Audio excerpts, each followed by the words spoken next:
Let's get some more on this from Gabriella Waaijman. She is the Regional Director of the Norwegian Refugee Council and joins me. Many thanks, Gabriella, for joining us. Now, from my understanding of this camp, this is a huge camp. It hosts hundreds of thousands of people, many of them families and children. They go to school there. Do you have any concerns about the closing of this camp? Well, obviously, we are incredibly concerned about the announcement by the Kenyan government, which came on Friday last week.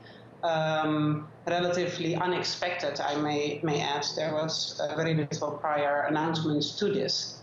In Dadaab itself, there are some 350,000 people in the camp. It's one of the biggest camps in the world.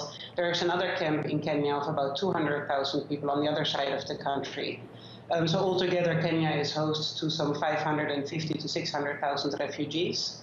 As a country, Kenya has been one of the most generous nations when it comes to hosting refugees from the region and from outside of the region. And therefore, we are definitely incredibly concerned about the announcement by the Kenyan government.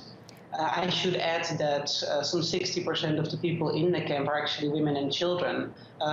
So any forced returns or any hasty returns to areas that are not yet safe for returns would be of incredible concern to us.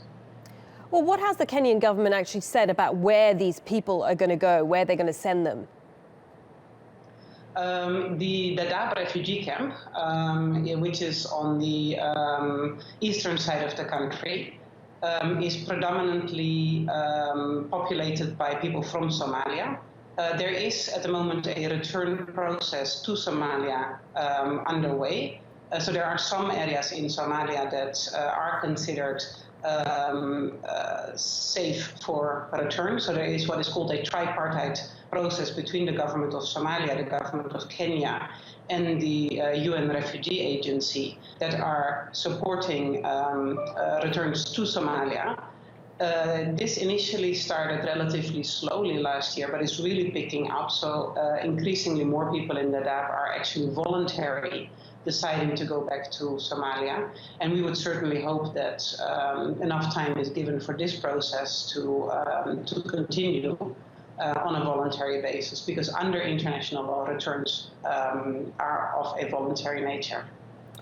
The government, the Kenyan government that is, says that this camp has been repeatedly used by militants to launch terror attacks. I mean, what more can you tell me about that? How serious an issue was that?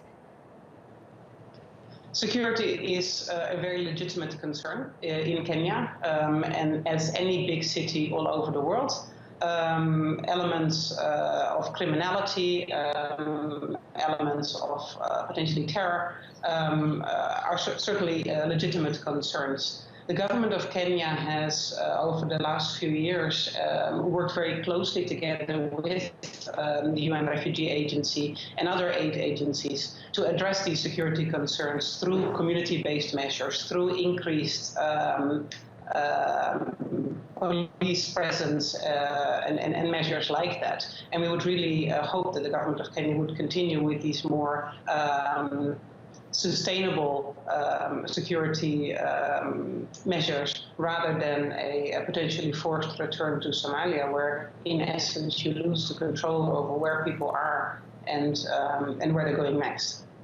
Okay, Gabriella, many thanks for that. Gabriella Waaijman, the Regional Director in the Norwegian Refugee Council, joining us there from Nairobi. Many thanks for your time.